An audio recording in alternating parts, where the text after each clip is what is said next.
Praise the Lord. கர்த்தராகிய இயேசு கிறிஸ்துவின் நாமத்தில் உங்கள் அனைவரையும் மீண்டும் இந்த கிழமை வாழ்த்தி இந்த நிகழ்ச்சியை உங்களுக்கு சமர்ப்பிக்கப் போகிறேன். அருமையான தேவ பிள்ளைகளே, அநேக காரியங்களை குறித்து நாங்கள் இந்த நிகழ்ச்சியின் மூலமாய் நாங்கள் பேசிக்கொண்டு வருகிறோம். கேட்கிறீர்கள், நீங்கள் பயனடைகிறீர்கள் என்று எனக்கு தெரியும்.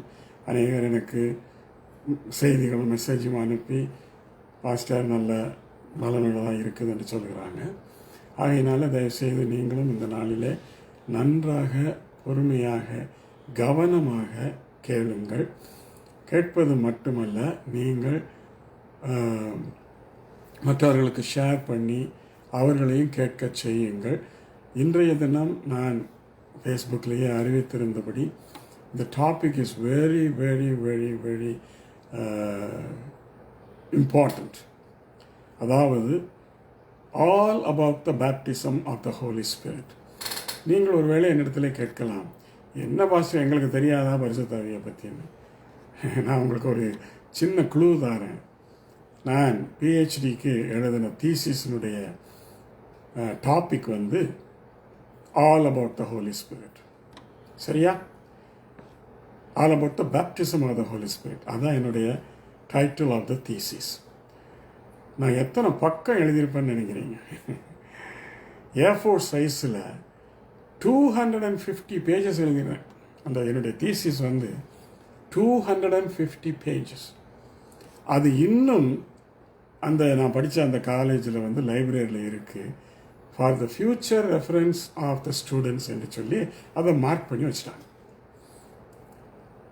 கொஞ்சம் யோசித்து பாருங்கள், 250 பேஜுக்கு எழுதுகிற அளவுக்கு, அதாவது ஒரு புஸ்தகம் அந்த அளவிற்கு அதிலே காரியங்கள் இருக்கிறது என்பதை நாங்கள் அறியாமல், நாங்கள் சும்மா பரிசுத்தாவி எல்லாம் பற்றி எங்களுக்கு தெரியும், பரிசுத்தாவி பிதா குமாரன் பரிசுத்தாவி திரித்துவம் அப்படி இப்படின்னு எல்லாத்தையும் நீங்களும் சொல்லுவீங்க, எல்லாரும் சொல்லுவாங்க. But that is not what the Bible teachers and what the Bible says. அதை முதல்ல நல்லா ஞாபகத்தில் வச்சுக்கோங்க. வேதாகமத்தில் 96 characters of the Holy Spirit என்று போட்டிருக்கு. How many? 96. 96 குணங்கள் இருக்கு அவருக்கு. 96 காரியங்களை அவர் இந்த பைபிளில் எழுதப்பட்டிருக்கிற காரியங்களை சொல்லப்பட்டதுகளை வைத்து ஒருவர் கணக்கிட்டு 96 குணங்கள் அவர் வெளிப்படுத்தி இருக்கிறார் என்று சொல்கிறார். நான் அவ்வளோத்தையும் எடுக்கலைங்க. அவ்வளோத்தையும் எடுத்தால் அது ஒரு மாதம் நான் பேசலாம், அதெல்லாம் வேண்டாம். ஆனால் அடிப்படையான சில முக்கியமான காரியங்கள் உண்டு. அவைகளை நாங்கள் தெரிந்து கொள்ளத்தான் வேண்டும். அவைகளிலே நாங்கள் கவனம் செலுத்தாமல் இருக்க முடியாது. முதலாவது 2 வித்தியாசத்தை நான் உங்களுக்கு சொல்ல ஆசைப்படுகிறேன். ஒன்று, அப்போஸ்தலர் நடவடிகள் 2ஆம் அதிகாரம் 38ஆம் வசனம். அப்போஸ்தலர் நடவடிகள் 2ஆம் அதிகாரம் 38ஆம் வசனம். இதிலே பேதுரு இவ்வாறாக சொல்கிறார். உங்களுக்கு வாசிக்கிறேன், கேளுங்கள். பேதுரு இவ்வாறாக சொல்கிறார். பேதுரு அவர்களை நோக்கி, நீங்கள் மனம் திரும்பி, அதாவது அப்போஸ்தலர் 2ஆம் அதிகாரம் 38ஆம் வசனம், நீங்கள் மனம் திரும்பி ஒவ்வொருவரும் பாவ மன்னிப்பிற்கென்று இயேசு கிறிஸ்துவின் நாமத்தினாலே ஞான ஸ்நானம் பெற்றுக்கொள்ளுங்கள். அப்படியா? சரி. அப்பொழுது பரிசுத்த ஆவியின் வரத்தை பெறுவீர்கள். இங்கே பரிசுத்த ஆவியின் வரம் என்று சொல்லப்படுவது, பரிசுத்த ஆவியை இயேசுவும் பிதாவானவரும் எங்களுக்கு ஒரு வரமாக, ஒரு ஃப்ரீ கிஃப்டாக அவர் கொடுக்கிறார். ஃப்ரீ கிஃப்டாக கொடுக்கிறார் என்பதை நீங்கள் நல்ல மனதில் அறிந்து கொள்ள வேண்டும். It's a free gift. சரி, இப்போ ரட்சிப்புக்கு வருவோம்.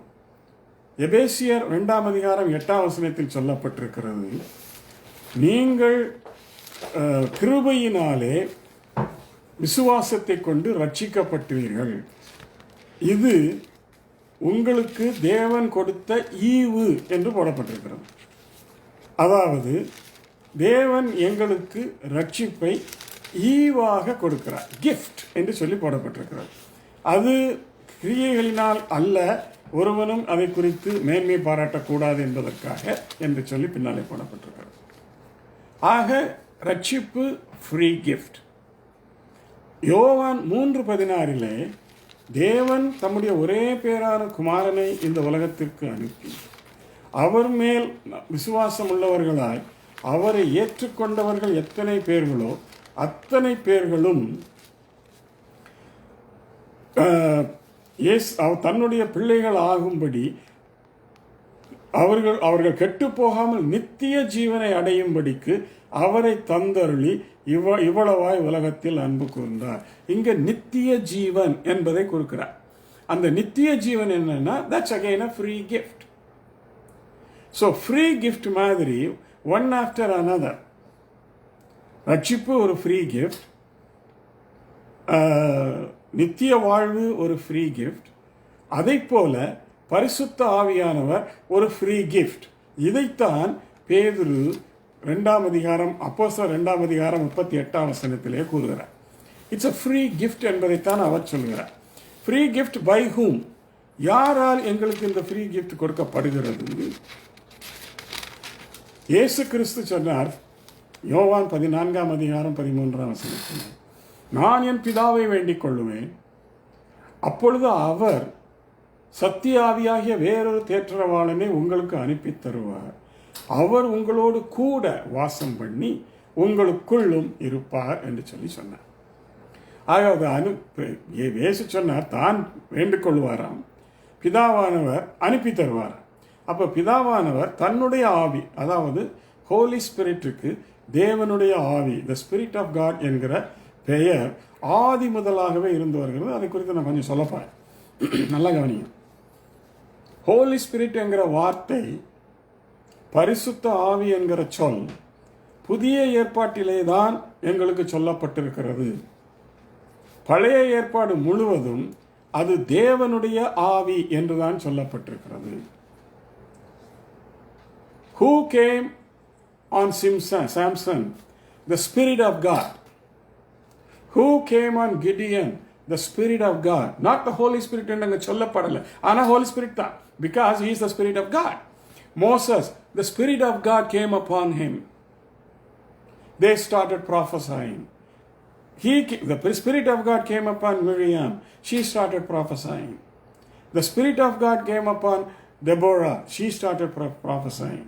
The Spirit of God came upon Saul when he was anointed by Samuel. The Spirit of God came upon David when he was anointed by Samuel. அங்கெல்லாம் பார்த்தீங்கன்னா the Spirit of God, the Spirit of God, the Spirit of God என்று சொல்லப்பட்டிருக்கும். அதற்கு ஒரு முக்கிய காரணம் உண்டு. தீர்க்க தரிசன புஸ்தகங்கள் எல்லாவற்றிலேயும் கர்த்தருடைய வார்த்தை எனக்கு உண்டாகி என்றுதான் போடப்பட்டிருக்குமே தவிர கர்த்தர் என்னோடு பேசி என்று வராது. ஆக அந்த கர்த்தருடைய வார்த்தை தனக்கு உண்டாவது எதன் மூலமாக என்றால் இந்த தேவனுடைய ஆவியினாலே. அவர்கள் ஆவியினாலே ஏவப்பட்டு தீர்க்க தரிசனம் உரைத்தார்கள். ஆக பழைய ஏற்பாடு முழுவதும் அவர் தேவனுடைய ஆவியாகவே வெளிப்பட்டார். புதிய ஏற்பாட்டிலே பரிசுத்த ஆவியானவர் என்று சொல்லப்படுகிறார். ரோமர் 1:4 He is also the Spirit of holiness என்று போடப்பட்டிருக்கிறது. அதாவது எங்களுக்கு அறிமுகமாகும் பொழுது he became the Spirit of holiness. பரிசுத்த ஆவி என்கிற பெயரோடு அவர் வெளிப்பட ஆரம்பித்தார். இயேசு கிறிஸ்துவிலிருந்து முதலாவது அவர் வெளிப்பட ஆரம்பித்தது இயேசு கிறிஸ்துவின் தான். அதற்கு முன்பாக தேவனுடைய ஆவியினாலே யோவான் ஸ்நானகன் நிரப்பப்பட்டிருந்தான். அங்கே கூட பரிசுத்த ஆவியானவர்னு போடலை. ஆனால் யோவான் ஸ்நானகன் இயேசு கிறிஸ்துவுக்கு ஞானஸ்நானம் கொடுக்கும் பொழுது பரிசுத்த ஆவியானவர் அவர் மேல் புறாவை போல் இறங்குவார் என்று சொல்லி அதற்கு பிறகு அவரை குறித்து சாட்சி சொல்லும் பொழுது அவர் உங்களை பரிசுத்த ஆவியினாலும் அக்கினியினாலும் அபிஷேகம் பண்ணுவார் அல்லது ஞானஸ்நானம் கொடுப்பார் என்று சொல்கிறார். ஆக the word Holy Spirit is revealed only in the New Testament. In the Old Testament, he is referred to as the Spirit of God. Same Spirit. நல்லா ஞாபகத்தில் வச்சுக்கோங்க. I am not talking about two different spirits. Same Spirit. Every time when God's Spirit, அதாவது தேவனுடைய ஆவியானவர் ஆதியிலே வெளிப்படுகிறார். எப்படி ஆதியாகமம் 1:2 அதில் என்ன சொல்லப்பட்டிருக்கிறது? பூமியானது ஒழுங்கின்மையும் வெறுமையுமாய் இருந்தது, பூமி எங்கும் ஜலம் நிறைந்திருந்தது, தேவ ஆவியானவர் அதன் மேல் அசைவாடி கொண்டிருந்தார். அப்போ கூட பரிசுத்த ஆவியின் பாடல பார்த்தீங்களா? தேவ ஆவியானவர் எல்லாம் ஒன்றுதான். நான் எதுக்காக சொல்கிறேன்னா, இதில் கொஞ்சம் இந்த நாமன்குலேச்சரில் கொஞ்சம் நமக்கு கொஞ்சம் விளக்கம் தேவைப்படுகிறது, கொஞ்சம் விரிவான விளக்கம் தேவைப்படுகிறது. அதற்காகத்தான் நான் விளக்கம் சொல்லிக்கிட்டு இருக்கேன். பரிசுத்த ஆவியினாலே அவர்களுக்கு ஞானஸ்நானம் கொடுப்பார் என்று.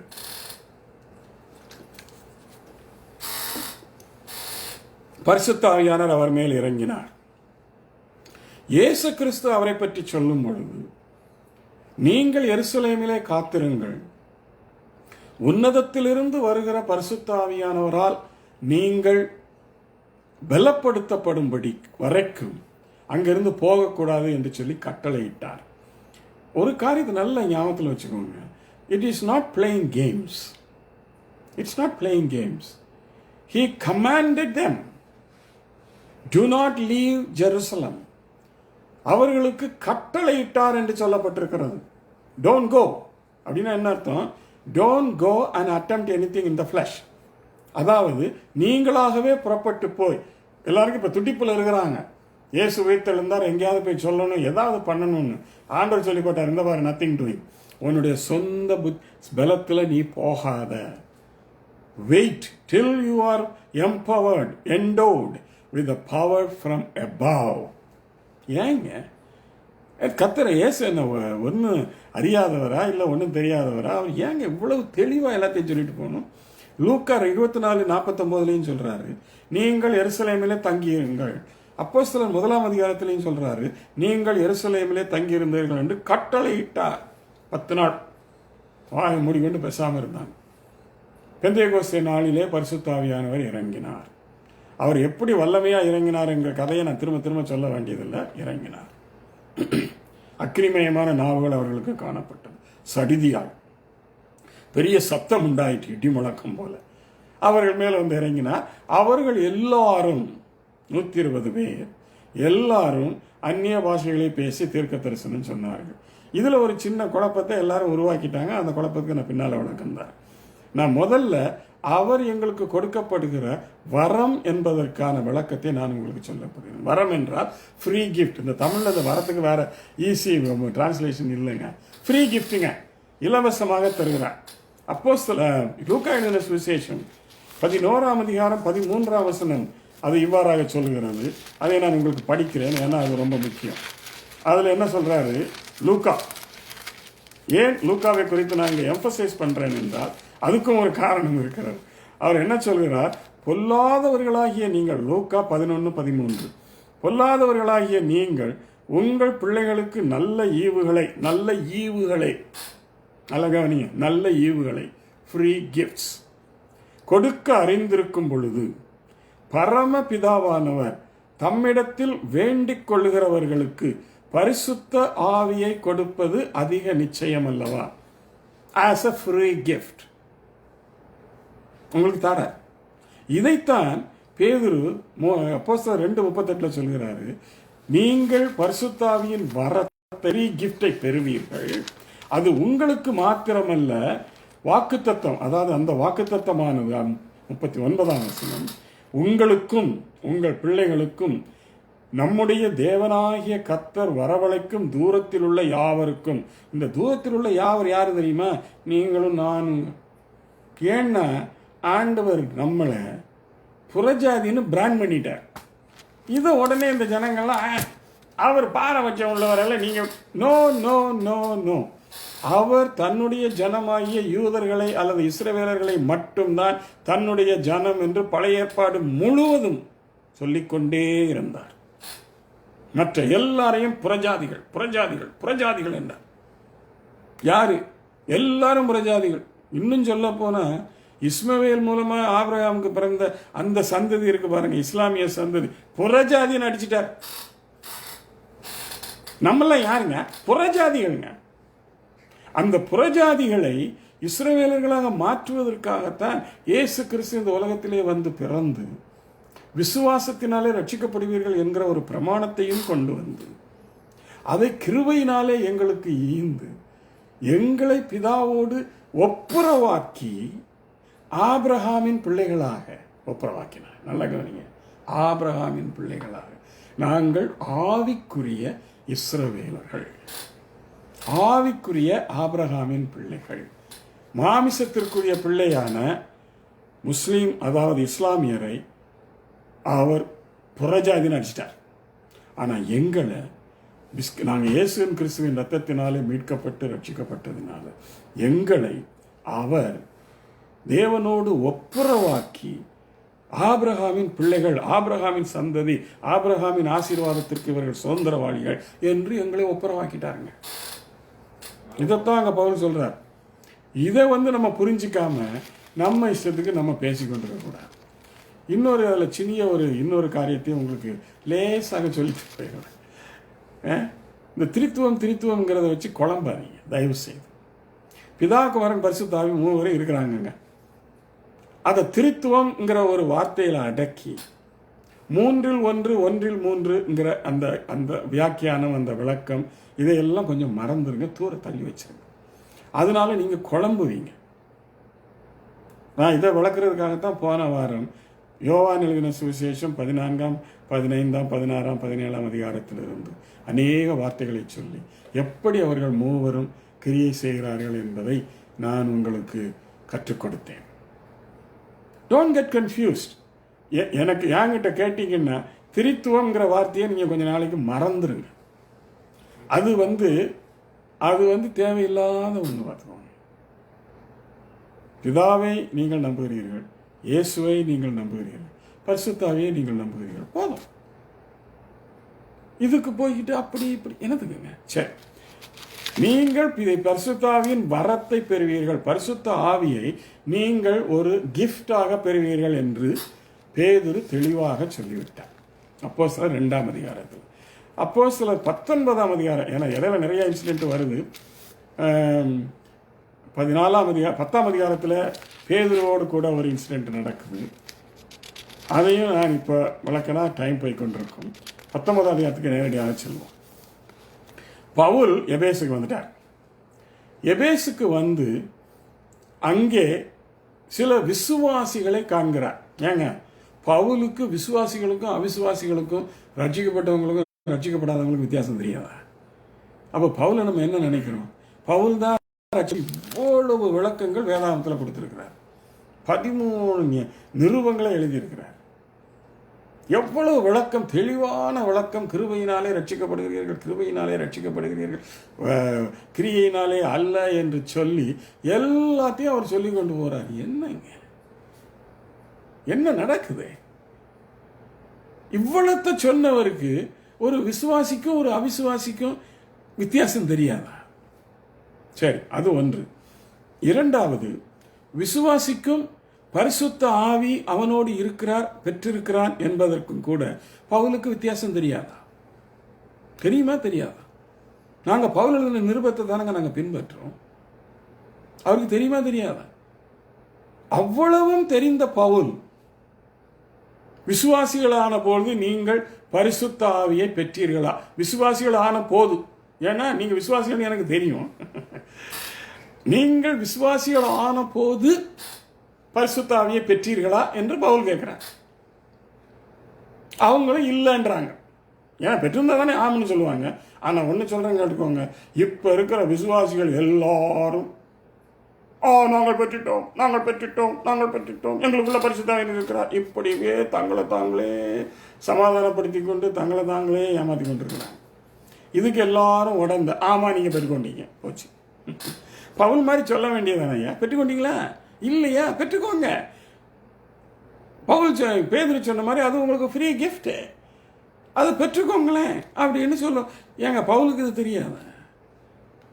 தெரியாமல அந்த கேள்வியை கேட்டார். அதுக்கு பிறகு நிறைய கான்வர்சேஷன், எந்த ஞானத்தினால ஞானஸ்தானம் பெற்றீர்கள் அதெல்லாம் போட்டோம். அவர்கள் 5ஆம் வசனத்தை கேட்டு சொன்ன பொழுது, இதை கேட்ட பொழுது அவர்கள் கர்த்தராகிய இயேசு கிறிஸ்துவின் நாமத்தில் ஞான ஸ்நானம் பெற்றார்கள். கீழ்ப்படிஞ்சிட்டாங்க. பவுல் சொன்னதுக்கு கீழ்ப்படிஞ்சிட்டாங்க. அதை மட்டும் நம்ம எடுத்துக்கோம். அதுக்கு பிறகு அல்லாமலும் பவுல் அவர்கள் மேல் கைகளை வைத்த பொழுது, சரியா? பைபிள் தானே இங்கே இருக்குது, நான் பைபிள் தானே படிக்கிறேன். அவர்கள் மேல் கைகளை வைத்த பொழுது பரிசுத்த ஆவியானவர் அவர்கள் மேல் வந்தார். விசுவாசிகள் போது வந்தாரா? இல்லை. பவுல் அவர்கள் மேல் கைகளை வைத்த பொழுது வந்தார். இதை எழுதினது பவுல் இல்லை, அதையும் நல்லா கவனிங்க. அப்போஸ்தலர் நடவடிக்கைகள் எழுதினது லூக்கா என்கிற அப்போஸ்தலன். அப்ப லூக்காவுக்கு இவ்வளவும் தெரியுது. பவுல் சொன்னது செய்தது எவ்வளவு கரெக்ட் என்று சொல்லி பவுலை பற்றி கிளியராக எழுதுறார். என்ன அழகாக எழுதுறாரு பாருங்க. அல்லாமலும் பவர் அவர்கள் மேல் கைகளை வைத்த பொழுது. இதை நான் படிச்சுக்கிட்டு இருக்கும்போது பவுலுக்கு எப்படி ஆண்டவரே இந்த கைகளை வைக்கணும்னு தோணுச்சுன்னு எனக்கு தோணுச்சு. எனக்கு ஒரு கேள்வி வந்தது, புரியுதா? அப்போ நான் ஆண்டவர்கிட்ட ஜெபிச்சேன், ஆண்டவரே பவுலுக்கு ஏன் இந்த கேள்வி வந்ததுன்னு கேட்டேன்.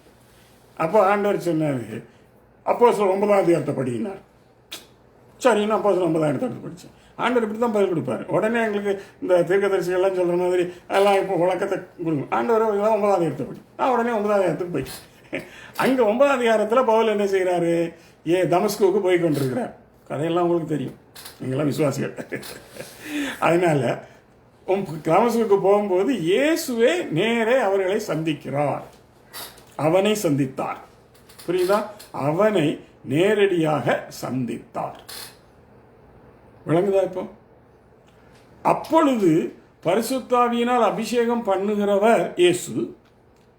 அவன் இப்பொழுது ஆண்டவரே நான் என்ன செய்ய சித்தமாக இருக்கிறேன்னு சரணடைஞ்சிட்டான். ஆண்டவர் உடனே அவனை பரிசுத்த ஆவியினால் அனுப்பிச்சிருக்கலாம், நிரப்பியிருக்கலாமே. இயேசுவும் அதை செய்யவில்லை. அப்ப இவங்கெல்லாம் மண்டை கலந்து போச்சு. இவங்க நம்ம ஆளுங்களுக்கெல்லாம் மண்டை புத்திசாலி தானே ரொம்ப வந்துருச்சு. அப்படியா? ஏசு என்ன சொன்னார்? நீ தமஸ்குவுக்கு போ, அங்கே உனக்கு என்ன செய்யணும்னு சொல்லப்படும் அப்படின்னு போட்டிருக்கு. நான் இதெல்லாம் படிச்சுக்கிட்டே வரேன். அப்போ அங்கே அனனியான்னு ஒருத்தங்க, அவன் அபிஷேகம் பெற்றவன், தீர்க்கதரிசியும் கூட. அவனிடத்தில் இயேசுவே பேசுகிறார், நீ எழுந்து தமஸ்குவுக்கு போ, பவுலை பாரு, பவுலுக்கு அவன் என்ன செய்ய வேண்டும் என்று அங்கே சொல்லப்படும், நீ அங்கே போ அப்படின்றார். அப்போ அனனியா என்ன கேட்குறான்? ஆண்டவரே அவன் எல்லாரையும் அடித்து போட்டுக்கிட்டு இருக்கிறான், என்ன கொன்னே விடுவான்னு சொல்லி அவர் பயப்படுறார். சரி, ஆண்டவர் சொல்லிட்டார், நீ போ, அவன் நான் தெரிந்து கொள்ளப்பட்ட பாத்திரம், அதோட நிறுத்திட்டார். இவனும் போனான். போய் சவுலை பார்த்த உடனே அவன் மாறிவிட்டதை கண்டான். அவன் இப்போ பழைய சவுல் இல்லை. சரியா? புரியுதா அவனுக்கு? அவன் இப்பொழுது பழைய அனனியாவை கண்ட உடனே அவன் பல்ல கடிச்சுக்கிட்டு பாஞ்சு, ஏய் இங்கே எங்கடா வந்த, உன்னை பாரு நான் பிடிச்சி அடித்து போடுறேன்னு சொல்லி அப்படி பயந்த அனனியா இப்போ பவுலை பார்த்த உடனே அவன் விசுவாசியாய் மாறிவிட்டான் என்று அவனுக்கு தெரிஞ்சிட்டு. அவன் சொல்கிறான், சகோதரனாகிய பவுலே. பாருங்க எவ்வளவு ஒரு பெரிய மாற்றம். இதுவரையிலும் அவனை கண்டா பயந்த அனனியா இப்பொழுது அவன் இன்னைக்கு இயேசு கிறிஸ்து சொல்லி அவன் அங்கே அனுப்பும் போது அவன் போய் அவரிடத்துல சகோதரனாகிய பவுலே. இப்போ எனக்கு இவங்க ரெண்டு பேரையும் கொஞ்சம் யோசிச்சு பார்த்தேன். எதிரிகள் ஒன்னா சேர்றாங்க, மீட் பண்றாங்க, நேருக்கு நேரா மீட் பண்றாங்க. அப்ப அனனியா சொல்றாரு, சகோதரனாகிய பவுலே. அவன் எவ்வளவு பெரிய எதிரிங்கிறத பாருங்க, மறந்துட்டான். அன்பு, ஏன்னா தேவ ஆவி அவருக்குள்ள ஏறுது. அன்பினால் அவர் அரவணைத்து சகோதரனே. ஆனா நம்ம இப்ப இருக்கிற காலத்துல கூட இருக்கிற சகோதரனையே சகோதரன்னு சொல்றதுக்கு நம்ம வாய் வரமாட்டேங்குதுங்க. அவனை கண்ட உடனே அவன் என்னெல்லாம் தப்பு பண்ணான், அவன் என்னெல்லாம் சேட்டை விட்டான், என்னெல்லாம் கள்ளத்தனம் பண்ணான், இதுதாங்க இங்கே கண்ணை மறைக்குது. ஐயோ, சவுலோடவா நீங்கள் கேட்டவன்? இல்லை, சவுலோட எல்லாத்தையும் விட்டுட்டு அவங்க ஒரு மாதிரி ரட்சிக்கப்பட்டு இப்போ கோயிலுக்கெல்லாம் ஒழுங்காக போகிறாங்க. ஆனால் அவர்களை அன்பாய் நேசிக்க எங்களுக்கு முடியவில்லை. ஏன்? திரும்பியும் சொல்கிறேன், பரிசுத்த ஆவி உங்களுக்குள் இல்லை. ஏன் திரும்பவும் சொல்லுகிறேன், அப்போஸ்தலர் 5:32 தேவனுடைய அன்பு பரிசுத்த ஆவியினாலே உங்கள் இருதயங்களுக்குள் ஊற்றப்படுகிறது. புரியுதா? இப்போ பரிசுத்த ஆவி உங்களுக்குள் இல்லாவிட்டால் உங்களால் தேவ அன்பை வெளிப்படுத்த முடியாது. அதையே தான் கலாத்தியருக்கு எழுதும் பொழுது 5:22 பவுல் எழுதுகிறார், ஆவியின் கனியோ அன்பு, அப்புறம் சந்தோஷம், சமாதானம், நீடிய பொறுமை, தயவு, நற்குணம், விசுவாசம், சாந்தம், இச்சையடக்கம், எல்லாத்தையும் சொல்லிட்டார். இவை எல்லாவற்றையும் நீங்கள் வெளிப்படுத்த வேண்டுமானால் பரிசுத்த ஆவியின் அபிஷேகத்தை நீங்கள் பெற்றுக்கொள்ளத்தான் வேண்டும். இல்லாவிட்டால் உங்களுடைய சகோதரனை உங்களால் மன்னிக்க முடியாது. அதுக்கு யோவான் இன்னொரு வசனத்தை போட்டிருக்கிறார், காண்கிற உன் சகோதரனையே உன்னால் மன்னிக்க முடியவில்லை என்றார், அல்லது அன்பு செலுத்த முடியவில்லை என்றால் காணாத தேவனிடத்தில் நான் அன்பு செலுத்துகிறேன் என்று எப்படி சொல்லுகிறாய்? நீ பொய் சொல்றேங்கிறத சொல்லாம சொல்றாரு அவரே. காண்கிற உன் சகோதரனை உன்னால் நேசிக்க முடியல. ஏன்? ஆவியானவர் உனக்குள்ள இல்ல. சும்மா ஆவியானவர் என்கிட்ட கூட இருக்காரு, அப்படி இருக்காரு, இப்படி இருக்காருன்னு இந்த வாய்ச்சோடெல்லாம் விடாதீங்க தயவு செய்து. வேண்டாம், போதும். இல்லைங்கிறத ஒத்துக்கோங்க, அப்பதான் ஆவியானவர் உங்களுக்குள்ள வருவார். அவர் என்ன சொல்றாரு? ஆவியின் கனியோ ஸ்டார்டிங்கே அன்புதான். யோவான் என்ன சொல்றாரு? காண்கிற உன் சகோதரனிடத்தில் நீ அன்பு கூற முடியாவிட்டால் காணாத தேவனிடத்தில் நான் அன்பு கூறுகிறேன். அப்ப என்ன பொய் சொல்றீங்க? ஏங்க, இதெல்லாம் நம்ம சிந்திக்க வேண்டாம். அப்ப அன்பு கூறுவதற்கே, ஏன்னா தேவனுடைய அன்பு எங்கள் உள்ளத்தில் பரிசுத்த ஆவியினாலே ஊற்றப்படுகிறது அப்படின்னு அப்போஸ்தலர் 5:32 ரோம் அப்போஸ்தலர் 5:32 இருக்கு. படிங்க. இதுக்கு ஒரு நல்ல சாட்சி ஒன்று சொல்றேன். எனக்கு தெரிந்த நண்பர் ஒருத்தர் இருந்தார், நல்ல பிஸ்னஸ் பில்டர், எப்படி ரியல் எஸ்டேட் பில்டர், நல்ல பணம், கோடி கோடியாக பணம். மெட்ராஸில் எத்தனையோ பில்டிங்கை கட்டிட்டாரு, எத்தனையோ அப்பார்ட்மெண்ட் அவருக்கு சொந்தமாக இருக்கு. கோடி கோடி. அப்போவே நான் சொல்கிறது ஒரு 30 வருஷத்துக்கு முன்னால் கோடி கோடி. அவருக்கு ஒரு பார்ட்னர் ஒருத்தர் இருந்தான். அவன் நல்லா தான் இருந்தான். ஆனால் இவர் அக்கௌண்ட்டில் பணம் சேர சேர சேர சேர, அதாவது பிஸ்னஸ் அக்கௌண்ட்டில் அவனுக்கு கொஞ்சம் இது வந்துட்டு, ஆசை வந்துட்டு. எத்தனை லட்சம்னு அவர் எனக்கு சொல்லலை, எத்தனையோ லட்சத்தை எடுத்துகிட்டு ஓடி போயிட்டான். ஓடி போயிட்டு பாம்பே ஓடி போயிட்டான். இவர் பாம்பே உடனே ஃப்ளைட் எடுத்தார், போனார். அப்போவே, ஏன்னா இவருக்கு தான் கோடி கோடியாக காசு இருக்கேன், எடுத்தார், போனார். அங்கே போய் இவர் எங்கே இருக்கான்னு கண்டுபிடிச்சார், போனார். போகிறதுக்குள்ளே ஓடி போயிடுறான். இப்படி அவன் அங்கே இவருக்கு டாக்கா கொடுத்துட்டான். திரும்பி வந்தார். திரும்பி வந்த பிறகு இவருக்கு பயங்கர கோபம். அவனை கொன்னாதான் எனக்கு இந்த ஆத்திரம் அடங்குன்னு சொல்லி நிற்கிறார். இதுக்கடையில் ரட்சிக்கப்பட்டார். ரட்சிக்கப்பட்டு பரிசுத்த ஆவியின் அபிஷேகத்தையும் பெற்றுட்டார். ஆனால் அந்த கோபம் அவருக்கு முன்னுக்குள்ளே நிற்கிது. அந்த கோபத்தில் ஒரு நாள் ஆண்டவர்கிட்ட ஜெபம் பண்ணாராம், ஆண்டவரே, நீர் உண்மையிலேயே என்னை பிள்ளையாக ஏற்றுக்கொண்டு என்ன நீர் உங்களுடைய பிள்ளை என்று சொன்னீர்னா அவனை நீர் பழி வாங்கணும். பழி வாங்குதல் உம்முடையதுன்னு சொல்லிட்டீர். உண்மை நான் விட மாட்டேன். நான் அவனை ஒன்றும் செய்ய போகிறதில்ல, நான் அவனை அடிக்க போகிறதில்ல, கொலை பண்ண போகிறதில்ல, அவனை எந்த ஆளை வச்சு கூட அடிக்க மாட்டேன். ஆனால் நீர் அதை செய்யணும். நீர் செய்வீரானால் நான் பொறுமையாக இருக்கிறேன் என்று சொல்லிட்டார். அப்பயும் ஆத்திர அடங்கலை. ஒரு கூட்டத்துக்கு போகிறார்.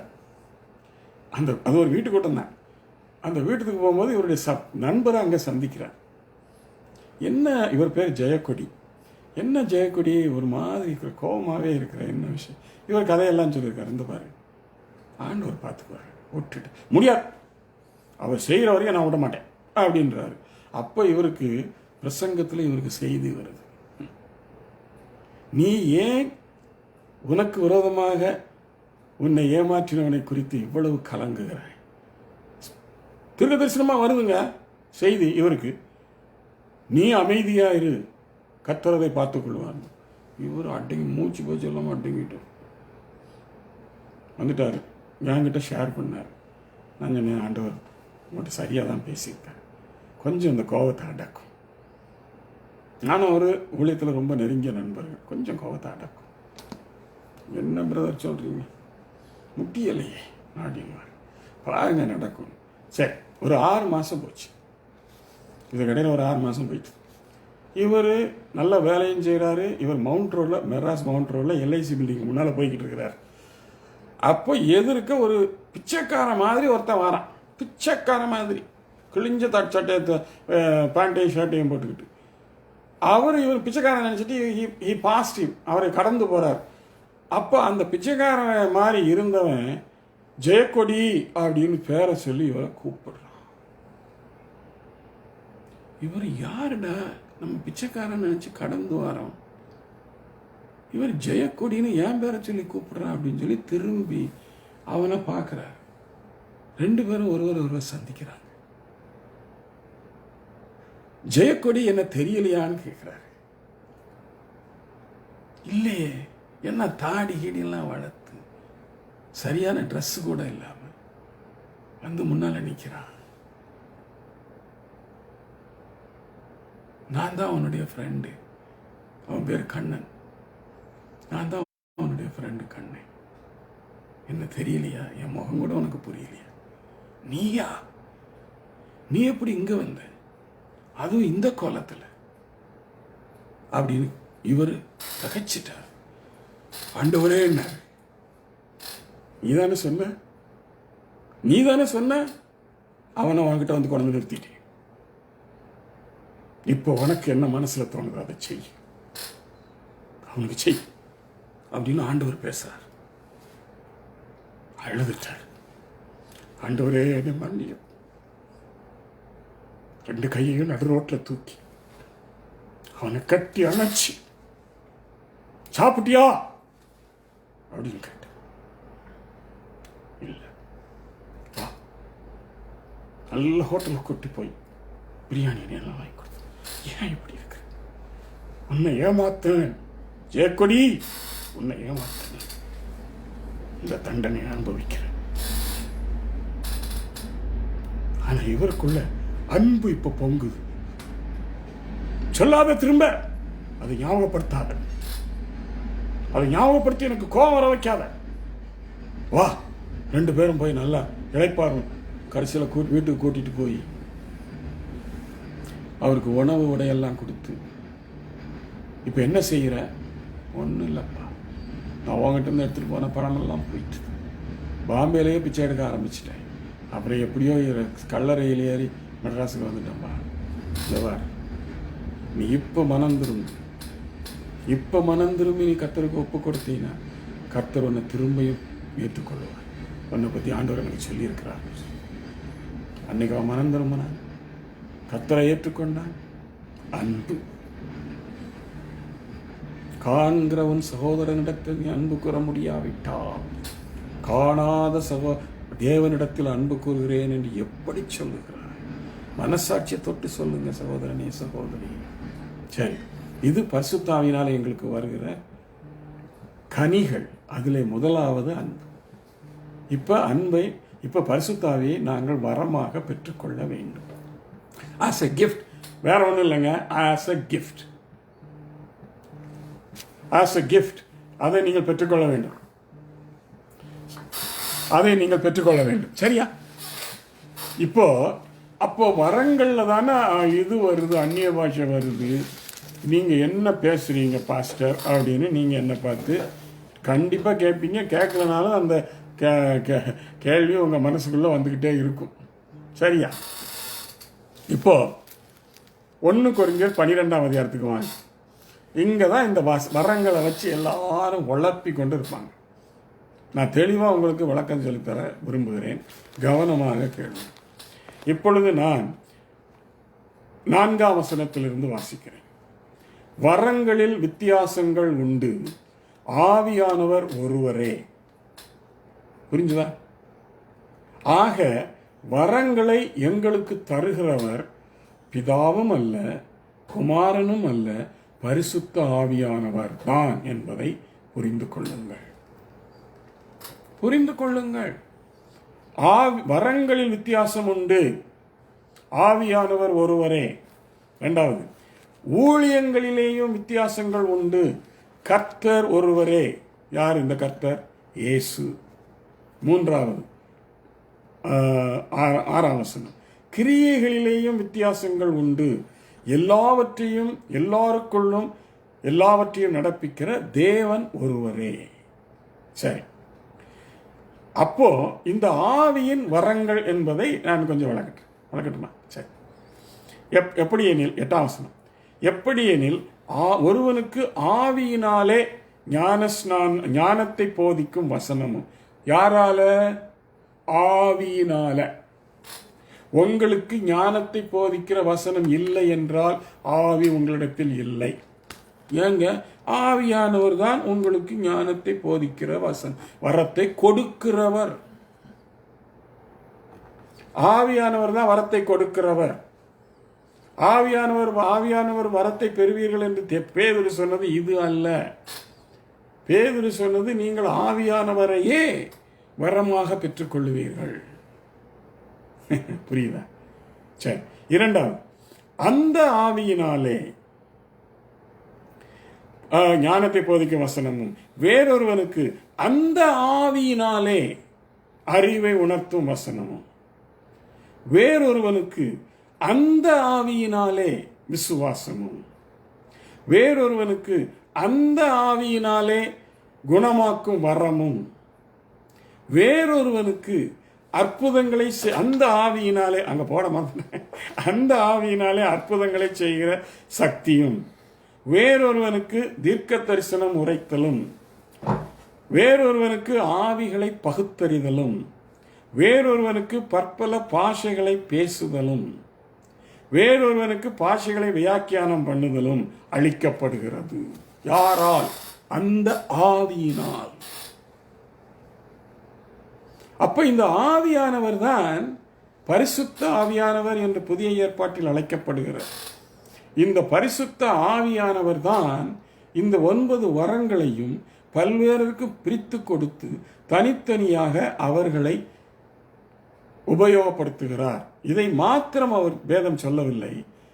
பவுல் இதை குறித்து இன்னொரு அருமையான வசனத்தை சொல்லுகிறார். அந்த வசனத்தை திரும்பி நான் உங்களுக்கு படிக்கிறேன். அது 7ஆம் வசனம், 1 கொரிந்தியர் 12ஆம் அதிகாரம் 7ஆம் வசனம். ஆவியினுடைய அனுக்கிரகம், இந்த எல்லா அனுக்கிரகமும் அவனுடைய பிரயோஜனத்திற்கென்று அளிக்கப்பட்டிருக்கிறது. ஹலோ, அவனுடைய பிரயோஜனத்திற்கென்று. நான் எதுக்கு ஃபிட்டோ அந்த வரத்தை பரிசுத்த ஆவியானவர் எனக்கு தருவார். நீங்கள் எதுக்கு ஃபிட்டோ அந்த வரத்தை பரிசுத்த ஆவியானவர் உங்களுக்கு தருவார். நீங்க ஊழியம் செய்வதிலே உற்சாகமாயும் ஊழியத்திற்கு உங்களை கொடுத்திருப்பீர்களானால் ஊழிய வரங்கள் என்று உண்டு. இந்த வரங்களை 3ஆக பிரிக்கலாம். அதையெல்லாம் நான் பின்னால் விளக்குறேன். அதுக்கெல்லாம் போனால் இப்போ நேரம் ஆகிடும். நீங்கள் ஊழியத்திற்கு தேவையான வரங்களை கொடுப்பார். சுகமாக்கும் வரங்களை கொடுப்பார். யாருக்கு? ஊழியக்காரன். ஏன்னா உங்களுக்கு தேவையில்லை, விசுவாசிகளாக இருக்கிறவங்களுக்கு தேவையில்லை. ஞானத்தை போதிக்கும் வரம். இப்போ நான் பைபிளை உங்களுக்கு வியாக்கியானம் பண்ணி போதித்துக் கொண்டிருக்கிறேன். கர்த்தர் எனக்கு ஞானத்தை போதிக்கும் வரத்தை தந்திருக்கிறார்.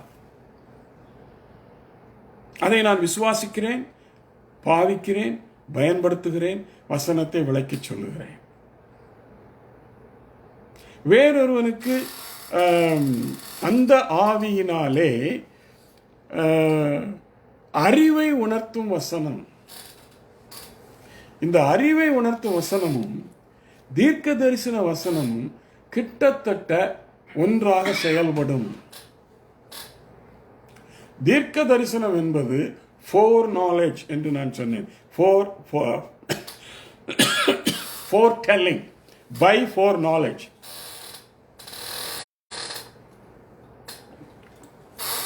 கர்த்தர் எல்லாவற்றையும் முன்பே அறிகிறவராய் இருக்கிறபடியினாலே அவருடைய ஃபோர் நாலேஜின் படி தீர்க்கதரிசிகளின் மூலமாக 100, 200, 500, 1000 வருடங்களுக்கு பிறகு வரக்கூடியவைகளை கூட தீர்க்க தரிசனமாக உரைப்பார். அது அவராலே மட்டும்தான் முடியும். நம்முடைய தேவனுக்கு மட்டும்தான் அந்த அதிகாரம் இருக்கிறது. ஆவியின் அந்த கெப்பாசிட்டி இருக்கிறது, இன்ட்ரின்சிக் கேரக்டர் இருக்கிறது. அவர் மட்டும்தாங்க செய்ய முடியும். இந்த உலகத்தில் வேற எந்த தேவர்களுக்கும் அந்த கெப்பாசிட்டி கிடையாது. பீரியட். எந்த இந்து தேவர்களுக்கும் கிடையாது, எந்த முஸ்லீம் தேவர்களுக்கும் கிடையாது, எந்த புத்தாக்கும் கிடையாது, ஒருவருக்கும் கிடையாது.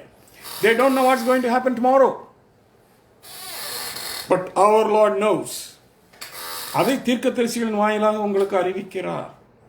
வேதம் முழுவதும் தீர்க்க தரிசனங்கள் அடங்கி இருக்கிறது.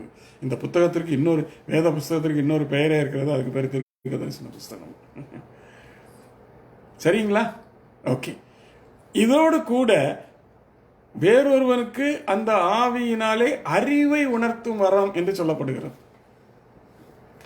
இந்த அறிவை உணர்த்தும் வரம்னா என்னன்னு தெரியுமா உங்களுக்கு? நம்முடைய தேவனால் கூடாது ஒன்றும் இல்லை. இப்போ நீங்கள் ஒருத்தர்கிட்ட ஜபத்துக்கு போய் நிற்கிறீங்க, அவர் உங்களை பற்றி அப்படியே சொல்கிறார். அதுக்கு பேர் தீர்க்க தரிசனம் இல்லை. அதுக்கு பேர் என்ன தெரியுமா? அறிவை உணர்த்தும் மதம். Knowledge. That knowledge which God has about your past, about your present, and about your future, which only our God has. நல்லா கவனிங்க. Only our God has. The knowledge about your past, the knowledge of your present, and the knowledge of your future. Immediately, He reveals it to the person whom He has anointed with the Holy Spirit, and that Holy Spirit with the gift of. இந்த வரத்தின்படி ஆவியினாலே அறிவை உணர்த்தும் வரத்தின்படி உங்களை அப்படியே உரிச்சு வைக்கிறாருங்க. இது ஒன்றும் அதிசயம் இல்லை. ஆனால் அந்த அந்த வரத்தை அவர் எல்லாருக்கும் கொடுக்க மாட்டார். ஏன்? தேவையில்லை. உங்களுக்கும் தேவையா?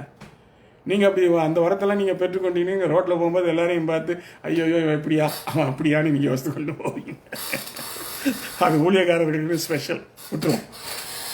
ஆனால் அது அப்படிப்பட்ட வரம்ங்கிறதை விளக்குவதற்காகத்தான் நான் இதை சொன்னேன். இந்த வரமும் ஆவியினாலே கொடுக்கப்பட்டு செயல்படுத்தப்படுகிறது. மூன்றாவது, அந்த ஆவியினாலே விசுவாசமும். சிலர் விசுவாசத்தில் எப்படி இருப்பாங்க தெரியுமா? ஸ்ட்ராங் விசுவாச வீரர்கள்னு பேர் எடுத்திருக்காங்க பாருங்க. எபிரேயர் 11 முழுவதும் அவர்களுக்குள்ளெல்லாம் என்ன இருந்தது? தேவ ஆவியினாலே விசுவாசம். தானியலுக்குள்ள என்ன இருந்தது? தேவ ஆவியினாலே விசுவாசம். எபிரேய சகோதரர்களுக்குள்ள என்ன இருந்தது? தேவ ஆவியினாலே விசுவாசம். மோசேக்குள்ள என்ன இருந்தது? தேவ ஆவியினாலே விசுவாசம். அசைய மாட்டாங்க. இந்த விசுவாசத்தில் வல்லமையாக இருக்கிறவங்களை பாருங்க, சாதாரணமாக அசைய மாட்டாங்க. எந்த ஒரு காரியமும் அவர்களை அதிர்ச்சிக்குள்ள ஆக்கி வைக்காது. எனக்குங்க, நீங்கள் நம்புறீங்களோ நம்பலையோ, நான் எந்த காரியத்தை குறித்தும் அதிர்ச்சி அடைய மாட்டேன். I will be as calm as ever. எல்லா நிமிஷம் இருக்கிற மாதிரி போல் காமாக இருப்பேன். என்னை பார்க்குறவங்கெல்லாம், இந்த மனுஷனுக்கு என்ன எதை பற்றியும் கவலையே கிடையாதா அப்படின்னு பகடியாகவும் சொல்லுவாங்க, ஏளனமாகவும் சொல்லுவாங்க. அதை பற்றி எனக்கு கவலை இல்லை. ஒருத்தர் எனக்கு பேர் வச்சாங்க இந்தியாவில். எப்படின்னா, ஹீ இஸ் என்ன நோ ப்ராப்ளம் மாஸ்டர். எதை கேட்டாலும் நோ ப்ராப்ளம் அப்படின்னு பேரே வச்சுட்டாங்க எனக்கு, நோ ப்ராப்ளம் மாஸ்டர். இன்னொருத்தர் பேர் வச்சார் டோன்ட் வரி மாஸ்டர். எதை கேட்டாலும் டோன்ட் வரின்னுவார். ஏன்? கர்த்தர் மேல் உன் பாரத்தை வைத்து விடு, அவர் எல்லாவற்றையும் பார்த்துக்கொள்வார்னு பிரசங்கம் பண்ணுறோம்ல. நானும் அந்த பிரசங்கத்தை பண்ணியிருக்கேன்ல. அப்போ எனக்கு அது வேண்டாமே. விசுவாசம் இந்த பாருங்க, எல்லாருக்குள்ளேயும் இருக்கிற விசுவாசம் ஒன்றல்ல. விசுவாசத்தில் பல படிகள் ஏணிகள் இருக்கிறது. அதை சுருக்கமாக சொல்கிறேன். அவிசுவாசம்ங்கிறது ஒரு ஸ்டேஜ். அதுக்கு மேலே அடுத்த படி என்னன்னா அற்ப விசுவாசம். அதுக்கு அடுத்த படி என்னன்னா சாதாரணமாக எல்லாருக்குள்ளும் கிரியை செய்கிற ஒரு விசுவாசம். அந்த விசுவாசத்தை கொண்டு நீங்கள் ரட்சிக்கப்படுறீங்க. அதுக்கு அடுத்த விசுவாசத்துக்கு பேரு பெரிய விசுவாசம், கிரேட் ஃபெய்த். சிலருக்குள்ள என்ன விசுவாசம்? சுகத்தை பெற்றுக்கொள்கிற விசுவாசம். இதுலெல்லாம் நிறைய படிகள் இருக்கிறது. ஆண்டவர் சோதனை பார்த்து சொன்னாரு, இஸ்ரவேலருக்குள்ளே நான் இப்படிப்பட்ட விசுவாசத்தை காணவில்லை என்றார். Jesus is astonished by his faith. அதே மாதிரி எல்லாருக்கும் சொன்னாரா? இல்லை. சிலரிடத்தில் அவர் சொன்னார், by according to your faith let it happen அப்படிங்கிறார். உன் விசுவாசத்தின்படியே உனக்கு ஆக கிடவது என்றார். அப்படின்னா என்ன அர்த்தம்? ஒரு சுகத்தை பெறுவதற்கான விசுவாசம் அவரிடத்தில் இருக்கிறது என்கிறதை அவர் கண்டு கொண்டார். அவருக்கு தெரியாதா? அப்ப நம்முடைய தேவன் யாருன்னு நீங்க கணக்கு போட்டு வச்சிருக்கிறீங்க? He knows your past, he knows your present and he knows your future. இவன் எல்லாவற்றையும் இந்த இடத்துல இன்னொரு சத்தியத்தை உங்களுக்கு சொல்லணும். தேவனுடைய சிந்தையை அறிகிற கெப்பாசிட்டி பரிசுத்த ஆவியானவருக்கு மட்டுமே உண்டு. He knows the mind of God and he also knows the mind of Christ. கிறிஸ்து நம்மளை பற்றி ஒன்று நினைக்கிறது அப்படியே பரிசுத்த ஆவியானவருக்கு ரிஃப்ளெக்ட் ஆகும். பிதா நம்மளை பற்றி ஒன்று குறிப்பிடுறது அப்படியே பரிசுத்த ஆவியானவருக்கு ரிஃப்ளெக்ட் ஆகும். உடனே அவன் நம்மளை பரிசுத்த உள்ள இருந்தா, திரும்பியும் சொல்றேன், இதற்கும் நீங்கள் பரிசுத்த ஆவியின் அபிஷேகத்தை பெற்றுக்கொள்ள வேண்டும், இல்லாட்டா நடக்காது. கஷ்டப்படுவீங்க. நீங்கள் பெற்றுக்கொண்டிருப்பீர்களானால் அந்த சிந்தனையை உங்களுக்கு வெளிப்படுத்துவார். சரி, விசுவாசம். அதுக்கு பிறகு குணமாக்கும் வரங்கள். இதுவும் ஊழியக்காரர்களுக்கு தேவையான வரம். 4 பேர் ஜபத்துக்கு வராங்க, ஜபிக்கணும், குணமாகணும். இதெல்லாம் பரிசுத்த ஆவியானவர் அவனுக்கு கொடுத்து அவனவனுடைய பிரயோஜனத்துக்கு என்று சொல்லப்பட்டிருக்கு. வேறொருவனுக்கு தீர்க்க தரிசனம். நீங்கள் தீர்க்க தரிசனங்களாக நிறைய பார்த்துருக்குறீங்க, அதனால் அதை திரும்ப திரும்ப நான் உங்களுக்கு சொல்ல வேண்டிய அவசியம் இல்லை. வேறொருவனுக்கு தீர்க்க தரிசனம் உரைத்தலும், வேறொருவனுக்கு ஆவிகளை பகுத்தறிதலும். இதில் நிறையா பேர் குழம்புவாங்கங்க. இந்த ஆவிகளை பகுத்தறிகிறது, சரி இதெல்லாம் இப்போ வழக்க போனால் எனக்கு டைம் போதாது, அது இன்னொரு நாள் சொல்லித்தரேன். சரி, வேறொருவனுக்கு பற்பல பாஷைகளை பேசுவது. ஏன் இந்த பற்பல பாஷைகளை பேசணும் அப்படிங்கிற கேள்விக்கு இப்போ நான் பதில் சொல்ல போகிறேன். பரிசுத்த ஆவியின் அபிஷேகத்தை பெறும் பொழுது நீங்கள் அந்நிய பாஷைகளிலே பேசுவீர்கள், பேச வேண்டும், கண்டிப்பாக பேசியே ஆக வேண்டும். ஏன்? இந்த பரிசுத்த ஆவியானவருடைய 96 குணங்கள்னு சொன்னனே, பழைய ஏற்பாட்டில் இருந்து பாருங்க.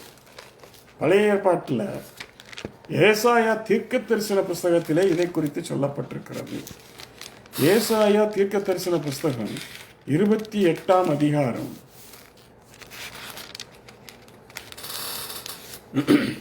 11ஆம் 12ஆம் வசனத்தை படித்து காட்டுகிறேன். பரியாச உதடுகளினாலும், வித் ஸ்டாமரிங் லிப்ஸ், அந்நிய பாஷையினாலும். அந்நிய பாஷைங்கிற வார்த்தை அங்கே வந்துருச்சுங்க. எங்க? ஏசாயா தீர்க்கதரிசனுடைய காலத்தில் 700 வருஷத்துக்கு முன்னால, கிறிஸ்துவுக்கு முன்னால். அந்நிய பாஷைகளினாலும் இந்த ஜனத்தோட பேசுவார். இதுதான் முக்கியம். இந்த வசனத்தை ஒருவரும் உங்களுக்கு கத்தர மாட்டாங்க. நான் சேலஞ்ச். இதுவே இவர்கள் இளைத்தவனை இளைப்பார தன்னத்தக்க இளைப்பாறுதல். எது? முந்தின வசனம். நீங்க அந்நிய பாஷைகளிலே பேச பேச உங்களுடைய பாரங்கள் குறையும், உங்களுக்கு இளைப்பாறுதல் கிட்டும், உங்களுடைய மன கிளேசங்கள் மாறும். உங்களை ஜெபத்திலே நீங்கள் அந்நிய பாஷைகளை பேசும் பொழுது பரிசுத்த ஆவியானவர் உங்களோடு கூட பெருமூச்சுகளோடு, ஐயோ ஆண்டவரே, இந்த உம்முடைய மகன் இவ்வளவு பாடுபடுறான், இவன் இதுக்கு விடுதலையாக்கும் என்று அவர் ஜெபிப்பாருங்க. உங்களுக்கு விடுதலையாகும், இளைப்பாறி விடுவீர்கள். இளைத்தவனை இளைப்பார பண்ணத்தக்கும் இளைப்பாறுதல். எது? அந்நிய பாஷையில் பேசுதல். என்னங்க இப்ப யோசிங்க, நீங்க பேசணுமா வேண்டாமா? நீங்க வேண்டாம்னு சொன்னீங்கன்னா ஓகே. நஷ்டம் யாருக்கு? உங்களுக்கு தான். எனக்கு இல்லை, போதகருக்கும் இல்லை, ஊழியக்காரனுக்கும் இல்லை, யாருக்கும் இல்லை. நஷ்டம் யாருக்கு? உங்களுக்கு. நீங்கள் அந்த நஷ்டத்துக்குள்ள தான் இப்போ வாழ்ந்து கொண்டு இருக்கிறீர்கள். இவைகளெல்லாம் கேட்டு புரியுதா? சரி. இளைத்தவனை இளைப்பார பண்ணத்தக்க இளைப்பாறுதல். இதுவே ஆறுதல், கம்ஃபர்ட். பரிசுத்தாவியானவருக்கு இன்னொரு பேர் என்ன? தேற்றரவாளன். அவருடைய ஆறுதல் உங்களுக்கு கிட்டும். ஆறுதல் என்று அவர்களோட சொன்னாலும் அவர்கள் கேட்க மாட்டோம் என்கிறார்கள். அந்த கேட்க மாட்டோம் என்கிற கேட்டகரியில் தாங்க நீங்கள் இப்போ இருக்கிறீங்க. வேதனையாக இருக்குதுங்க. ஏங்க கேட்க மாட்டேங்கிறீங்க? பைபிள் தானுங்க. ஏன் கேட்க மாட்டேங்கிறீங்க? கொஞ்சம் யோசிங்க, சிந்திங்க. இளைத்தவனை இளைப்பார பண்ணத்தக்கும் இளைப்பாறுதல். சரி, எனக்கு தெரிந்த அருமையான ஒரு போதகர் இருந்தார். அவரே பெரிய போதகர். அவருடைய சபையில் இன்னைக்கு 40,000 பேருக்கு மேலே இருக்கிறாங்க இந்தியாவில் தான். ஆனால் அவர் மறிச்சிட்டார். அவருடைய அசிஸ்டண்ட் இப்போ பாஸ்டர் இருக்கார். அவர் 3,000-4,000 பேருக்கு பாஸ்டர் ஆகும்போது நான் அவருடைய சபையில் இருந்தவன். அவர் பிரசங்கத்திலையும் சொல்லுவார், மற்ற இடத்துலையும் சொல்லுவார், தனக்கு சில சமயங்களில் வேதனையின் மிகுதியினாலே, பாரத்தின் மிகுதியினாலே பாரமாகி நான் விட்டேன் என்று சொன்னார். அவர் என்ன செய்வாரான்னு தெரியுமா? அவருடைய ஆஃபீஸ் ரூமில் ஒரு ஈசி சேர் வச்சுருப்பார். வயசானவர் தானே, பரவாயில்ல. அந்த ஈசி சேரில் போய் படுத்துப்பார். படுத்துக்கிட்டு கண்ணை மூடிக்கிட்டு அவர் பாட்டுக்கு அந்நிய பாஷையில் பேசுவார். கொஞ்ச நேரம் எல்லாம் கிடையாது, 1 மணி நேரம் 2 மணி நேரம் அந்நிய பாஷைகளிலேயே பேசிக்கிட்டு இருப்பார். பேசுவேன்னு சொல்லுவார் எங்களுக்கும். நானும் அவர் அப்படி இருக்கிறத கண்ணால் பார்த்துருக்குறேன். ஒரு முறை அவரை சந்திக்க போகும்போது செக்ரட்டரி என்னை மறிச்சிட்டான்.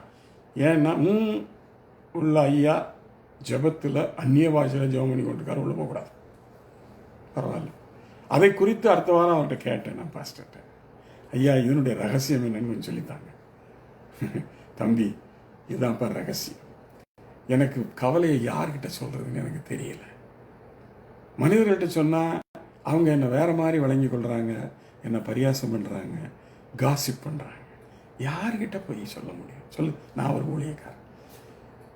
அப்போ ஆவியானவர்கிட்ட தான் சொல்லுவேன், ஆண்டவரே அப்படின்னு சொல்லி. ஆவியானவர் பெருமூச்சு என்னோடு ஜபிக்கிறார். அந்நிய பாஷையில் 1 மணி நேரம் ஜபிப்பேன். ஆண்டவரே பாஸ்டர் நீங்கள் எவ்வளோ நேரம் இப்படி ஜபிப்பீங்க அப்படின்னு கேட்டேன். அந்த பாரம் என்னை விட்டு விலகும் வரை ஜபிப்பேன். அது 1 மணி நேரமாகவும் இருக்கலாமாம், 2 மணி நேரமாகவும் இருக்கலாம். அந்த பாரம் விலகி என்னுடைய மனது இலவாக வரைக்கும் நான் ஜெபித்து கொண்டிருப்பேன். அதுக்கு பிறகு வெளியில் வருவேன். எதை பற்றி எனக்கு கவலையும் இருக்காது, ஒன்றும் இருக்கு. ரகசியங்க, அந்நிய பாஷையினாலே வருகிற ரகசியம். புரியுதா உங்களுக்கு? இன்னொரு வசனத்தை சொல்கிறேன். இந்த வசனத்தில் நீங்கள் இது வரைக்கும் எங்கேயுமே கேட்டிருக்க மாட்டீங்க. செப்பனியாவின் புஸ்தகம் 9ஆம் அதிகாரம், செப்பனியா 3ஆம் அதிகாரம் 9ஆம் வசனம்.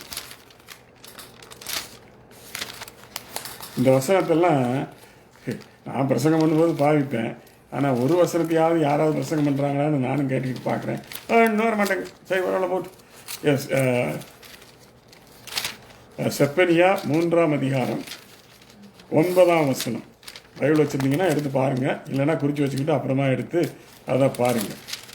இந்த வசனம் எல்லாம் அந்நிய பாஷைகளோடு சேர்ந்த வசனங்கள். அதுக்காக சொல்லி செப்பனியா 3:9. அப்பொழுது ஜனங்கள் எல்லாரும் கர்த்தருடைய நாமத்தை தொழுது கொண்டு ஒருமனப்பட்டு அவருக்கு ஆராதனை செய்யும்படிக்கு, நல்ல கவனிங்க, கர்த்தருடைய நாமத்தை தொழுது கொண்டு ஒருமனப்பட்டு அவருக்கு ஆராதனை செய்யும்படி நான் அவர்களுடைய பாஷையை சுத்தமான பாஷையாக மாற பண்ணுவேன். செப்பனியா தீர்க்கதரிசி. நாம் தேவனை ஆராதிக்கும் பொருட்டு, ஒரு மனத்தோடு தேவனை ஆராதிக்கும் பொருட்டு, சரியாக தேவனை ஆராதிக்கும் பொருட்டு அவர்களுடைய பாஷைகளை சுத்தம் பண்ணுவேன். அதுக்கு வேறொரு வார்த்தையில் சொல்லணும்னா, உங்களுடைய நாவை, என்னுடைய நாவை சுத்தம் பண்ணுவேன் என்று அர்த்தம். ஏசாயா கதறுகிறான், நான் அசுத்த உதடுள்ள மனுஷன். தேவதூதன் அவனை தொட்டான், உதடு சுத்தமாச்சு. எரேமியா கதறான், நான் சுத்தம் உள்ளவன் இல்லை, என் வாய் சுத்தம் இல்லை. ஆண்டவர் அவனை சுத்தமாக்குறார். தீர்க்க தரிசிகளின் வாயை அவர் சுத்தமாக்க வேண்டும். அப்பதான் அவங்க தீர்க்க தரிசனம் சொல்ல முடியும். இது எதுக்குன்னா அவரை ஆராதிப்பதற்கு. பவுல் இதை வேறு வார்த்தைகளிலே சொல்கிறார், நான் ஆவியோடும் ஆராதிப்பேன், கருத்தோடும் ஆராதிப்பேன், என்னுடைய பாஷையிலும் நான் ஆராதிப்பேன், அந்நிய பாஷையிலும் நான் ஆராதிப்பேன். அதான் அர்த்தம். என்னங்க, அந்நிய பாஷையில் ஆராதிக்கிறது உங்களுக்கு அவ்வளோ கஷ்டமா? எனக்கு எவ்வளோ சந்தோஷம் தெரியுமா? சில கேள்விகள் உங்கள்கிட்ட இருக்கும், அதுக்கு சுருக்கமாக சில பதில்களை மட்டும் நான் சொல்லிட்டு போயிடுறேன் இன்றைக்கு. அப்புறம் மற்றது அப்புறம் சொல்லுவோம், சரியா? அந்நிய பாஷை பேசுவதில் எந்த தவறும் இல்லைங்க. தயவு செய்து பிசாசினால பேசுகிறேன்னு தயவு செய்து உங்கள் மனசில் நினைக்காது. இதுக்கு அருமையான வேதத்தில் விளக்கம் இருக்கு. ஏசாமி சொன்னார், பொல்லாதவர்களாகிய நீங்கள் உங்கள் பிள்ளைகளுக்கு அவன் முட்டையை கேட்டால் கல்லை கொடுப்பீங்களா? பாம்பை மீனை கேட்டால் பாம்பை கொடுப்பீங்களா? பொல்லாதவர்களாகிய நீங்களே உங்களுக்கு நல்ல ஈவுகளை, உங்கள் பிள்ளைகளுக்கு நல்ல ஈவுகளை கொடுக்க நீங்கள் அறிந்திருக்கும் பொழுது உங்கள் பரம பிதாவானவர் நீங்கள் வேண்டிக் கொள்ளும் பொழுது பரிசுத்த ஆவியை உங்களுக்கு தருவது அதிக நிச்சயம் அல்லவா? I'll guarantee you, if you pray in faith, if you pray diligently, truthfully, by faith, if you pray for the anointing of the Holy Spirit, God will give you only the Holy Spirit, and the devil spirit or evil spirit cannot overtake you if you are a believer. சும்மா இதெல்லாம் சொல்லக்கூடாது. முதல்ல நீங்கள் விசுவாசிகளான உறுதிப்படுத்திக்கோங்க. அதுக்கு பிறகு தேவனிடத்தில் கேளுங்க. நீங்கள் விசுவாசிகளாக இருந்து தேவனுடைய பிள்ளைகளாக இருந்து, மனுஷனே பொல்லாதவர்களை கொடுக்க மாட்டான். மீனை கேட்டால் பாம்பை கொடுக்க மாட்டான், முட்டையை கேட்டால் கல்லை கொடுக்க மாட்டான். அப்போ நீங்கள் வந்து பரிசுத்தாவை கேட்கும்போது நான் பிசாசின் ஆவி அனுப்புவேன் அப்படின்னு ஆண்டவர் கேட்குறார். புரியுதா? அப்படி யாராவது உங்களுக்கு கற்றுக் கொடுத்தார்கள் என்றால் அது வேதத்திற்கு புறம்பானது. நீங்கள் பரிசுத்தாவியை கேட்டால் பரிசுத்தாவி தாங்க வருவார். நீங்கள் தேவனுடைய பிள்ளையாக இருந்தீர்கள் என்றால், விசுவாசிகள் என்று உங்களுக்கு தெரிந்திருக்க வேண்டும். ரோமர் 8:11, பரிசுத்த ஆவியானவர் உங்களோட ஆவியோடு கூட நீங்கள் தேவனுடைய பிள்ளைகள் என்று சாட்சி கொள்ள வேண்டும். சரி, இந்த அந்நிய வாய்ச்சல் பேசுகிறதுனால இருக்கிற சில நன்மைகள் மட்டும் இருக்குது, அதை மட்டும் சொல்லி இன்னைக்கு முடிச்சுக்கொள்றேன். அந்நிய பாஷையில் பேசுகிறவன் ஆவியினாலே ரகசியங்களை பேசுகிறான். அவன் பேசுகிறதை ஒருவனும் அறியாமல் இருக்கிறபடியினால் அவன் மனுஷரிடத்தில் பேசாமல் தேவனிடத்தில் பேசுகிறான். இதெல்லாம் அனுபவிச்சு பார்த்தா தாங்க தெரியும். அந்நிய பாஷையில் பேசுகிறவன் தேவனிடத்தில் பேசுகிறான். நான் தேவனிடத்தில் பேசுகிறேன், அந்த உறுதி எனக்கு உண்டு. நான் தேவனிடத்தில் பேசும் பொழுது மிகவும் அன்போடு, ஆசையோடு, உற்சாகத்தோடு பேசுகிறேன். ஒரு தப்பும் இல்லையே. இரண்டாவது, அவன் மனுஷனிடத்தில் பேசாமல் தேவனிடத்தில் பேசுகிறான். இரண்டாவது, 4ஆம் வசனம், அந்நிய பாஷையில் பேசுகிறவன் பக்தி விருத்தி உண்டாக பேசுகிறான். ஏங்க, நான் அந்நிய பாஷை பேசுனதுனால அங்க 40 வருஷமா பேசுறேங்க. 40 வருஷமா பேசுனால தான் எனக்கு வேத அறிவு இவ்வளவு வந்திருக்குது. பெருமைக்காக நான் சொல்லலை. நீங்கள்லாம் அந்நிய பாஷை பேசுறது இல்லை. அதனால தான் நீங்கள் 10 வருஷம் 20 வருஷம் கோயிலுக்கு போறீங்க. ரட்சிக்கப்படும் போது எப்படி இருந்தீங்களோ அன்னைக்கு வரைக்கும் தான் இன்னைக்கு அப்படிதான் இன்னைக்கு இருக்கிறீங்க. ஏன்? பக்தி விருத்தி வராது. நீங்கள் ஆவியினாலே நிறைந்து அந்நிய பாஷைகளிலே பேசாவிட்டால் உங்களுக்கு பக்தி விருத்தி வராது. பீரியட். சும்மா நீங்கள் வாட்டுக்கு நினச்சிக்கிட்டு இருந்தீங்கன்னா ஒரு பக்தி விருத்தியும் வராது. முதலாவது உங்களுக்கு வேதமே வழங்காது, அதில் இருக்கிற ரகசியங்கள் வழங்காது, அதில் இருக்கிற அற்புதங்கள் வழங்காது, ஒன்றுமே வழங்காது. பக்தி விருத்தி உண்டாக பேசுகிறான். உங்களுக்கு பக்தி விருத்தி வேண்டாமா? ஏன் பேசுறதுக்கு இவ்வளோ பயப்படுறீங்க? சரி, இன்னும் நிறையா கேள்விகள்லாம் இருக்குது. அந்த கேள்விகளுக்கெல்லாம் அடுத்த வாரம் உங்களுக்கு பதில் சொல்கிறேன். ஆகையினாலே நீங்கள் பரிசுத்தாவியை கேட்டால், நீங்கள் விசுவாசிகளாக இருந்தால், பரிசுத்தாவியானவரை மட்டும்தான் தேவன் உங்களுக்கு, இயேசு உங்களுக்கு கொடுப்பார். இது தேவனுடைய வார்த்தை, வாக்கு தத்துவம். வேற எந்த ஆவியும் உங்களை மேற்கொள்ள முடியாது. அப்படி மேற்கொண்டுச்சுன்னா நீங்கள் விசுவாசி இல்லைன்னா நீங்கள் உங்களையே சோதிச்சு பார்க்க மாட்டீங்க. எல்லாத்தையும் பழியையும் தூக்கி வழியில் ஓட்டுருவீங்க. அநேகர் என்ன செய்கிறாங்க? விசுவாசிகள் எல்லாம் அந்நிய பாஷை பேசுகிறவங்கெல்லாம் வாழ்க்கை சரியில்லை, அது சரியில்லை, இது சரியில்லை. ஏங்க, ஒரே ஒரு வார்த்தை, ஒரே ஒரு கேள்வி உங்கள்கிட்ட கேட்குறேன். ரட்சிக்கப்பட்டவன்னு சொல்கிற எல்லாருடைய வாழ்க்கையும் நல்லா இருக்குதா? அவங்க பொய் சொல்லாமல் இருக்காங்களா? கள்ளத்தனம் பண்ணாமல் இருக்காங்களா? அன்பாக இருக்கிறாங்களா? முதல்ல புருஷ மண்டாடிக்குள்ள அன்பாக இருக்காங்களா?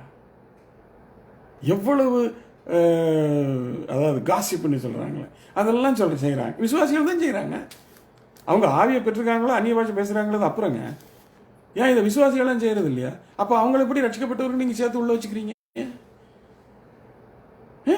அதுக்கு ஓகே. ஆனால் அந்நிய பாஷை பேசினா அப்படி செய்யக்கூடாது, உடனே வந்துடும் கோபம். ஏங்க, ரோமர் 3:3, நான் அதை வேகமாக சொல்லிட்டு போகிறேன்.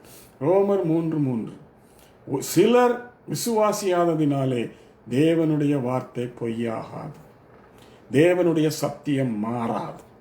நீங்கள் விசுவாசியாததினாலே பரிசுத்த ஆவியை பெறுகிறவன் அந்நிய பாஷைகளை பேசுவான் என்கிற சத்தியம் மாறாது. அது உங்களை பொறுத்தது. நீங்கள் விசுவாசித்தால் நீங்கள் பெறுவீர்கள், அந்நிய பாஷையை பேசுவீர்கள். நீங்கள் விசுவாசியாததினாலே பரிசுத்த ஆவியை பெறுகிறவன் அந்நிய பாஷையை பேச மாட்டான், பேச தேவையில்லை என்று சொல்லுவது தவறு, சத்தியம் அல்ல. வேதவசனம் சொல்லுகிறேன். சரியா? கொஞ்சமாவது தெளிவு வந்திருக்கும்னு நினைக்கிறேன். என் கடைசி ஒன்று மட்டும் சொல்கிறேன். அநேக அற்புதங்கள் சுகத்தெல்லாம் நம்ம எதிர்பார்க்கோம். விசுவாசிங்க, பரிசுத்த ஆவியை பெற்றுக்கொள்ளுங்க. அப்போ உங்களுக்கு விசுவாசமும் பெருகும், சுகத்தையும் ஈஸியாக பெற்றுக்கொள்ளுங்க. இன்னொரு இடத்துல போக வேண்டிய அவசியமே இல்லை. நான்லாம் சுகவீனம் எனக்கு லேசாக வந்துச்சுன்னு வைங்க, நானே அதட்டிடுவேன். இயேசுவின் நாமத்தில் போ, ஏன்னா பரிசுத்த ஆவி எனக்குள்ளே இருக்காரு, எனக்கு விசுவாசம் இருக்குது, அது போயிடுது. அடுத்த நாள் காலையில் ஃப்ரெஷ்ஷாக எழுந்திருக்கிறேன், ஒரு பிரச்சனையும் இல்லை. ஏங்க, இதுக்கு தாங்க பரிசுத்த ஆவியானவர் கர்த்தர் தந்திருக்கிறார். அருமையான சகோதர சகோதரிகளே, தேவையில்லாத தேவையற்ற காரியங்களை மனதிலே போட்டு குழப்பி கர்த்தருடைய வார்த்தையை பொய்யாக்காதீங்க. தயவு செய்து கர்த்தர் உங்களை வழி நடத்துவாராக. ஒரு சிறிய ஜெபம் போய் செய்வோம். நேரம் கடந்து விட்டது, பரவாயில்ல. அன்பின் பிதாவே, இந்த நல்ல வேலைக்காக உமக்கு நன்றி செலுத்துகிறோம். உம்முடைய வார்த்தையிலிருந்து அநேக விளக்கங்களை நாங்கள் தெரிந்து கொண்டோம். இவைகளை எங்களுடைய மனதிலே ஆழமாக பதித்து வேறொன்று செய்து இதிலே நாங்கள் தெளிவடைந்து பரிசுத்த ஆவியானவரை பெற்று வேதத்திலே நீர் கூறப்பட்டிருக்கிற இவ்வளவு அற்புதமான அதிசயமான காரியங்களை நாங்கள் அறிந்து கொள்ளும்படியாக நீர் எங்களுக்கு தெளிவுபடுத்தினீர். அதற்காக உமக்கு நன்றி செலுத்துகிறோம். இதோ இந்த நேரத்தில் இந்த நிகழ்ச்சியை கேட்டுக்கொண்டிருந்த ஒவ்வொருவரையும் நீரே பலப்படுத்தி, நீரே வழிநடத்தி, அவர்களை பரிசுத்த ஆவியினாலே நீரே நிரப்பி, அந்த தாகத்தை கொடுத்து தேவ அன்பில் நிரப்பி அவருடைய வாழ்க்கையை நீர் முற்றிலுமாக மாற்ற வேண்டும் என்று ஜெபிக்கிறேன். அவர்களை வழி நடத்துவீராக உம்முடைய கரங்களில் கொடுக்கிறேன். எல்லா நன்மைகளையும் கிருபைகளையும் இயேசு கிறிஸ்துவின் வெளியேற பெற்ற நாமத்தில் வேண்டிக் கொள்கிறேன் நல்ல பிதாவே. ஆமேன், ஆமேன். சகோதர சகோதரிகளே, என்னோடு தொடர்பு கொள்ள 647898393 என்ற தொலைபேசியிலும் jeevanadi@gmail.com என்கிற மின்னஞ்சலிலும் தொடர்பு கொள்ளுங்கள். விளக்கங்கள் தருவேன். இன்னும் கர்த்தர் உங்களை வழி நடத்துவார். ஆமென்.